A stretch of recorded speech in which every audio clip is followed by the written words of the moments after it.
So dear students, so today onwards we will start unit 2. So in unit 1 we discuss the fundamentals and general principle of pre-stressed concrete and classification types of pre-stressed concrete, pre-stressing, and why high strength concrete and high strength steel is needed for pre-stressed concrete. Okay, those are all the fundamentals. So now we will enter in the main topics in pre-stressed concrete subject. Okay, so the unit 2 is discussed with two parts. First one is methods of pre-stressing and second one is losses in pre-stressed concrete. And this is your syllabus. So there are two parts, methods and system of pre-stressing. So in this topic, in this chapter, so pre-tensioning and post-tensioning methods and system of pre-stressing like Hoyer system, Magnell-Burton system, Francenet system, and Gifford-Udall system and Ley-Meckel system. Okay, so these are all the content in chapter 1. In case of chapter 2, losses of pre-stress. Okay, so remember that chapter 1 is entirely theory. There is no problem in chapter 1, but chapter 2 is only problems. Okay, so in chapter 2, loss of pre-stress. In this topic, the content is loss of pre-stress in pre-tensioned and post-tensioned members due to various causes like elastic shrinkage of concrete, elastic shortage of concrete, shrinkage of concrete, creep of concrete, relaxation of stress in steel, slip in anchorage, and frictional losses. So these are the topic for your unit 2. Okay. So in this class, now we will discuss about the first chapter. That means method and system of pre-stressing. This purely theory and also some diagram. For every system, diagram is there. So the diagram is very much important. In your examination, you have to draw the diagram and you have to explain. Okay. So there are 5 systems are there. Okay. In case of pre-tensioned and post-tensioned methods of pre-stressing, there are 5 systems. So first one is Hoyer system, next Magnell-Burton system, and Francenet system, Gifford-Udall system, and Ley-Meckel system. So these are the 5 important topics. So today's class we will discuss one by one. So before going to study the methods of pre-stressing, first we have to understand what is the difference between pre-stressed concrete and reinforced concrete. Okay, normal reinforced concrete and pre-stressed concrete. Okay, let us see one by one. This we already discussed in unit 1. Some of the points we will discuss in detail now. Okay, so pre-stressed concrete member steel plays a active role. The stress in steel prevails whether external load is there or not. But in RCC steel plays a passive role. Okay, the stress in steel in RCC member depends upon the external loads. That is, no external load, no stress in steel. Okay, so in RCC, steel is stressed after the loading. Steel is stressed after the external loading or sulfide. Okay, but in case of pre-stressed member, steel is stressed before the loading, because initially in case of pre-tensioned sleepers or pre-tensioned member or post-tensioned member, whatever may be, before placing in its position, okay, in a pillar or in railway line. So before that, it is stressed due to the pre-stressing force applied in the steel. Okay, so before loading is pre-stress, after loading is RCC. Okay, next, second point, the pre-stressed concrete, the stresses in steel is almost constant always, because we initially give some external force. Okay, due to in terms of pre-stressing steel. Okay, that external force is called pre-stressing force. Pre-stressing force that initially be given before loading. Okay, but in case of RCC, steel stress is not constant. Okay, it depends upon the live load. Okay, suppose in a classroom there are 50 students are there. So in that case the stress in steel is more. Okay, that means I am saying live load. So after end of the class all are went outside means automatically the load will be decreases, so stress in steel also decreases. Okay, next, third point, pre-stressed concrete has more shear resistance. This point is very much important. Okay, more shear resistance, whereas the shear resistance of RCC is less. Okay, so for that only we are providing external stirrups. Okay, in a beam. Okay, next, the pre-stressed concrete members deflections are less because the eccentric pre-stressing force will induce couple, which will cause upward deflection. Okay, whereas an RCC deflections are more. Okay, so due to the external pre-stressing force, the deflection will be upward. So due to the external load, automatically it is contracted. Okay, so the deflection will be very less, but in case of RCC the deflection will be more compared to pre-stressed concrete. Next, fifth point, in pre-stressed concrete, fatigue load, that means fatigue load is nothing but cyclic load. That for example, a train is moving in a railway track. So what happened, the distance between one wheel to another wheel compartment on engine, okay, so it is different, so automatically repeatedly the load is acting, okay, till the end of the train. Okay, so repeatedly a particular a dynamic load is acting, repeated load is called cyclic load or fatigue load. Okay, so pre-stressed concrete member fatigue resistance is more compared to RCC, because in RCC stress in steel is external load dependent, whereas in PCC member it is loaded independent. Okay, so stress in steel in RCC is nothing but it depends upon the external load, but in pre-stressed concrete member is independent to external load, because we already given the pre-stressing force, already given the load. Okay, next, sixth point, pre-stressed concrete is more durable. Okay, more durable as high grade of concrete is used. Okay, so we already know for pre-stressed concrete we are using high strength concrete and high strength steel, so it is more durable. Okay, so compared to RCC is less durable. Next, seventh point, in pre-stressed concrete dimension is less because external stress are counterbalanced by the internal stress induced by pre-stress. Okay, so the main this is the seventh point is the main advantage, because the reduction in the size became possible in pre-stressed concrete.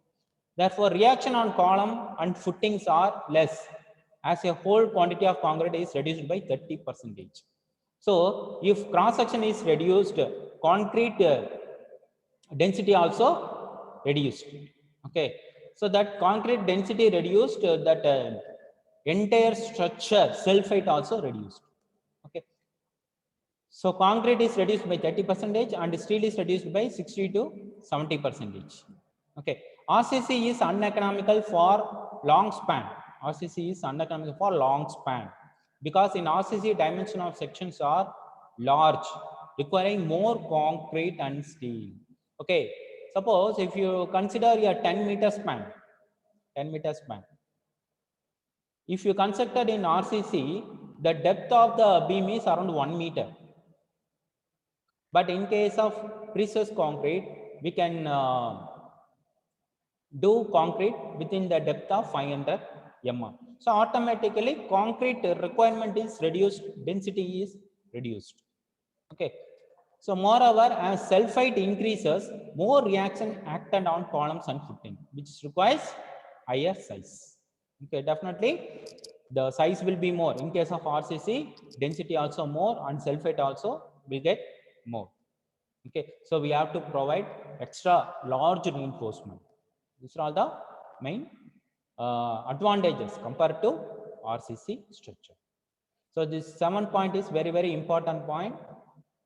So please remember this 7 points. Okay. So next we will discuss methods of pre-stressing. Okay. So there are 5 methods are there. Okay. So let us see one by one. First one is Hoyer system. So Hoyer system is generally used for production on large scale of pre-tensioned structural elements. So remember that Hoyer system is applicable for only pre-tensioned structural element one. Okay, of the structure only. Such type of method consists of stretching the wires. Stretching the wire. Stretching is nothing but tensioning. Okay, stretching the wires at greater distance apart. Then the concrete is poured so that many structural element can be produced in a single line, and for that the shuttering should be provided. Okay, you can see the diagram. So this is the Hoyer long line system of pre-tensioning. You can see here these are all the molds. So initially the molds are there. There are 3 molds here. This is the pre-stressing bed. Okay, so all the molds are, that means all the structural elements are same dimension, so that the pre-tensioned wires are kept in a long line. Okay, you can see here this is the pre-tensioning wire. Okay, so it crosses many molds. After that it is stretched, okay, through jacks, and required pre-stressing forces applied. Okay, after that concrete is poured on this 3 molds. Okay, so initially it is stretched. After that concrete is applied on the concrete is poured on the 3 molds. So after concrete achieved sufficient strength, okay, so the wires are cutted here. Okay, you can see here the wires are cutted and grouted. It should not exposed to atmosphere condition. So it is cutted and grouted. So this is called Hoyer long line method, and keep it, remember this method is only applicable for pre-tension member and also for same dimension large production.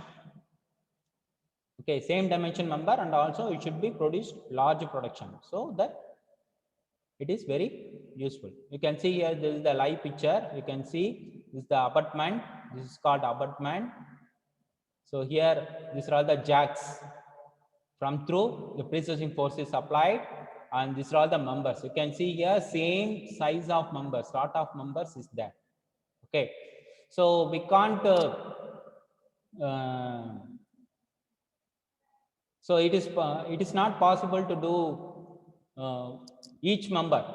Okay, so it is not required because all the members are same dimension, so we can keep along a line. Okay, so next the pre-stressing wires are placed. After that it is stretched through this Hoyer long line method. You can see here these are all the members, and these are all the pre-stressing force applied jacks.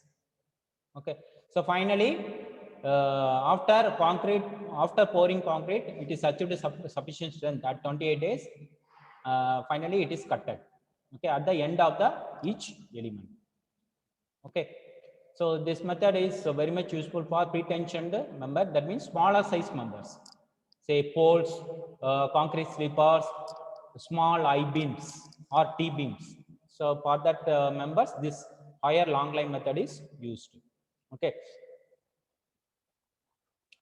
so once the concrete is hardened, then the wires are cut or released. Okay, also in one line the remaining wires will be cut off. By this method the pre-stress is transferred to the concrete structure, as there is a bond between the tendons and concrete. So through this bond between tendons and concrete, once the wires are cutted, automatically the pre-stressing force, the compression force, the pushing force is acting on the member. Okay, this is the Hoyer long line method. So you have to draw the diagram. Based on the diagram you have to explain. Next, Frasnet system. So nowadays in India we are following this Frasnet system only. Okay, so the system anchors the pre-stressing cables by wedge action with the help of 2 cones. There are 2 cones are there. I will show in the diagram. You can see here this is the female cone. One cone is called a female cone. So this is female cone and this is male cone. Okay, so this is the live picture. This is the live picture of the Frasnet system. So the system anchors the pre-stressing cables by wedge action with the help of two cones, the female cone and the male cone. The pre-stressing cables generally consist of 8, 12 or 18 numbers. Okay, so it is in the order of either 8 wires, 12 and 18 of either 5 mm or 7 mm wires. So we are here in this system we have to use 5 mm wire or 7 mm wire. It is possible. Okay, and these wires are inserted between the walls of male and female cone, stressed and then released. The recoiling tendency of the wires forces down the male cone and locks the wires of the wedge action. Okay, you can see here. So in this picture, it is clearly shown. So these are the high tension wires, either 5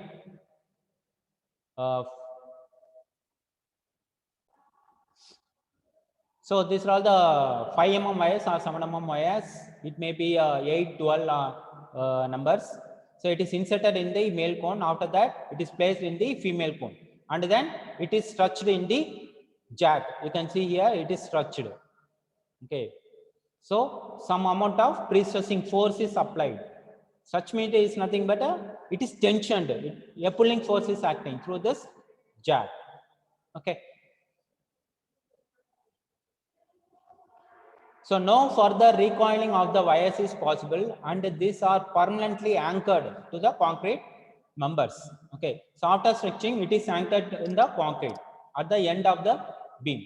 In addition, cement grout is injected into the space between the cables and the sheath for further safety against slippage of the cable. The cement grout, sorry, it is not ground, it is grout, also protects the cables against the corrosion. Okay, if you not applied means it is subjected to corrosion. So the cement grout is gives safety against the corrosion.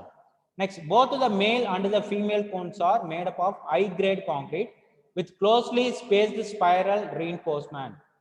Okay, students, here you can see this male cone and the female cone. So this male and the female cone is made up of concrete only, reinforced concrete only. Okay, with high strength. Okay, so it is permanently fixed in the concrete beams at the end. Okay, the male cone is slightly tapered in the form of wedge. Okay, it is like a cone shape. It's like a cone shape. One end is diameter is smaller, other end diameter is larger in the form of wedge. The tensioning or stressing of the cables is made with the help of Frasenate jacks, specially made for this purpose. Okay, during concreting, the cables are protected with the help of metal sheet so that no bond is developed between the concrete and the pre-stressing steel. Otherwise, tensioning of the pre-stressing steel will not be possible. Special care should be taken to make the sheath leak proof. Okay, you can see here in this diagram. So a metal sheet is provided, okay, inside the female cone, so that it will protect the high tension wires, and also we can do proper tensioning without any damage of the male cone and female cone. Okay. So this is about these are the things about the Frasenate system. And advantage, what are the advantages, disadvantages of this system? So the main advantages is it's securing wires is not the expensive process. Next, the required force of stretching of wires can be obtained very quickly. So the pre-stressing work, the stretching of the tendons, we can make very easily. Next, the plugs, if placed in the concrete, then it is so not project beyond the ends of the member. Okay, so if any projection is there means in future it will cause any damage. So there is no projection is there. Next, disadvantages.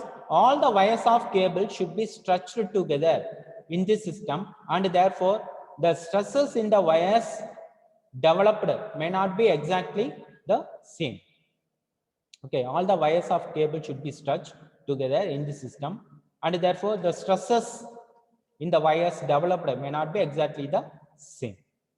Okay, so at a time, so suppose there will be a 8 cables are there, 8 wires are there, means at a time 8 cables is stretched. Okay, so not it will not stretch individual cables. So all the wires are stretched at a time. The greatest stretching force is applied in the range of 250 kilonewton to 500 kilonewton, and this may not be sufficient for many cases. So at a time we have to give for each wire 500 kilonewton, between 250 to 500 kilonewton load. Next, the jack arrangement used in the system are very heavy. The jack arrangement used in the system are very heavy and expensive. Therefore, the practical difficulties are associated with it. Okay, so these are all the advantages. So in some other cases, we can do more than 1000 kilonewton load, but in this case, we have to apply only minimum load. That means 250 kilonewton to 500 kilonewton. Okay. Next, the jack arrangement used in the system are very heavy. So the jack are a very heavy system and expensive also. Compared to other system, it is very expensive. And handling also, high skilled laborers are required. So these are all the advantages, sorry, disadvantages. So these are all the schematic diagram. And this is also one of the important diagram, male cone, female cone, and duct former. And this is the practical Frasnet system. You can see here, this is the this one. That means female cone, and this is the male cone. Okay, and these are all the wires.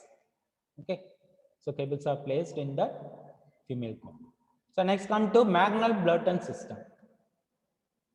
So in this system, the steel wedges, the wedges are made up of steel, and also it's maybe a square or rectangular section. So in Frasnet system, it is in cone section and circular section. You can see the male cone and female cone, it is in circular section. Okay. So in this Magnel-Burton, it is a square section or rectangular section. This is the only difference. Okay. So the system also makes use of 5 mm and 7 mm wires. So as per our Frasnet system, that also 5 mm and 7 mm wires only. As precessing steel, and the principles of anchoring the wires is the same as that of Frasnet system. Okay, by wedge action, but the main difference is that the wedges are made up of steel. So in Frasnet system, the wedges are made up of concrete, high strength concrete, but here the wedges are made up of steel instead of concrete, and flat in shape. Flat means either a rectangular or square shape, instead of conical male cone of Frasnet system. Okay, this flat wedges anchor the wires by friction. Okay, it's friction is plays a major role here. The flat wedges anchor the wires by friction against these steel sandwich plates, which again rest on steel distribution plates. The precessing force from the cable is ultimately transferred to the concrete member through this distribution plates. Okay. Each steel sandwich plates can anchor 8 numbers of wires. Okay. So there will be 8 numbers of wires. The capacity of each distribution plate is usually multiple of 8 wires. These plates may be cast in proper place onto the end block. End block means at the end of the beam. End block during the concreting, or may be laid with grout during at the time of stressing. In Frasnet system, all the wires in the cables are stressed at a time. So students, here you can see the important point. In Frasnet system, all the cables are stretched or tensioned at a time. But in Magnel-Burton system, only 2 wires are stressed at a time. Only 2 wires are stressed at a time. This is the major difference. So you can see here, this is the steel wedges and sandwich plates. In the steel wedges, the wires are placed and the distribution plate.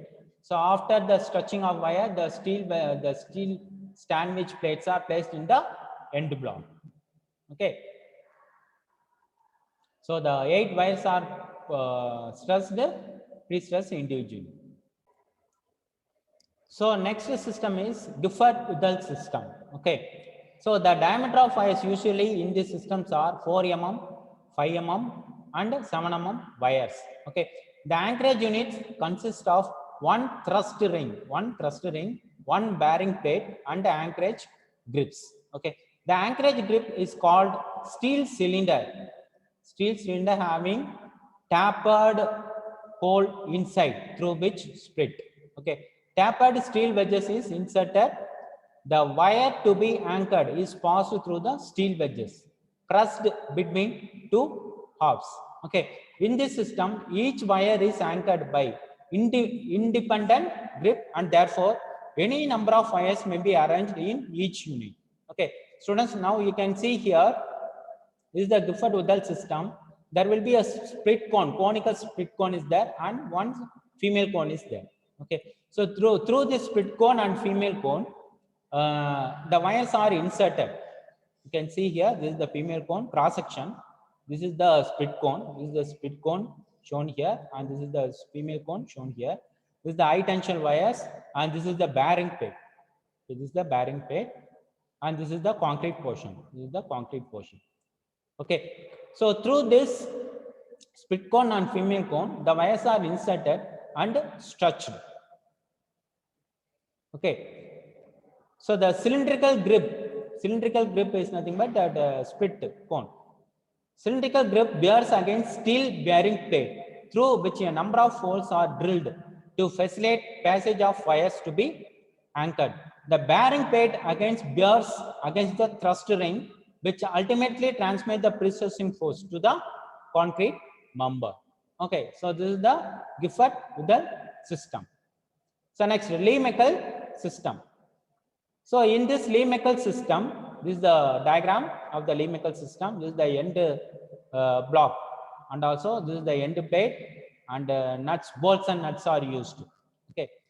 So unlike the system mentioned above, the system makes the use of high tensile bars, usually 12 mm to 28 mm. So students, before that we seen only 4 mm, 5 mm, 7 mm or 8 mm wires. That means very less diameter wires are used for the before systems, like in higher what is that, Gifford-Udall, Frasernitt system, etc. But in this Lee-Meckel system, it is possible to use 12 mm to 28 mm, very large diameter bars. Okay, wires are used. Okay, so very high tension, use of high tension bars, usually 12 mm to 28 mm diameter instead of wires or cables. This method is very simple in respect of anchorage unit, which consists of one end plate or bearing plate and a nut. So that anchorage unit consists of one end plate, okay, or bearing plate and a nut. You can see here in the system. So this is the end plate or bearing plate and nut. Okay, is there. The ends of the bars are threaded. The ends of the bars are threaded, and during stressing, the nuts are tightened to prevent recoiling of the stressed rod. Okay. So here what we have to do, due to the large diameter of the wires, initially it is threaded. Okay, initially it is threaded and a nut will be provided. So this nut will bear the stressing force. Okay, you can see here. So the nut, this is the wires. Okay, this is the wires and this is the nuts. Okay, so here you can see here inside thread is there. So if you put a nut, means what happen automatically, it will bear the pressing force. So also so slip also not will occur. It will very tight in manner. Okay, this system has the advantages over other, that stressing can be done by stages. It is possible to tighten the nut at any stage. So it is possible to tighten the nut at any stage. But in previous stage, once you give the pressing force, that's all. We can't do any modification in later age. But here we can do modification because we are using nuts. Okay, so if you we can it is possible to loosen the nuts or it is possible to tighten the nut. Okay, at any stage.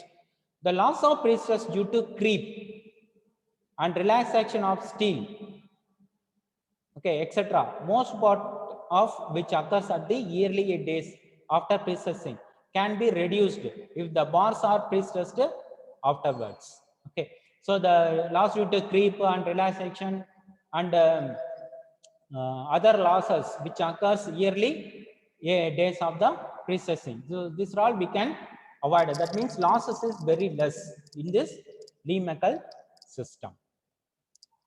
Okay. So this is the diagram. So we studied Lee-Meckel system, Gifford-Udall, Magnol-Burton, Frasnet system, and Hoyer long line system. So this is the 5 major important system of or method of pre-stressing. So from this 5 methods of pre-stressing, any 2 in examination definitely they will ask. Any 2 method of pre-stressing. Okay. So later I will share the notes for the system, the notes and PPT. In the notes, you can able to study more. Okay, about all the system with necessary diagrams. Okay, students, I hope all of you understand this methods of pre-stressing techniques. Okay, so up to this second unit, first half is over. So we have to more concentrate about the problems so that it will start from next class, loss of pre-stress.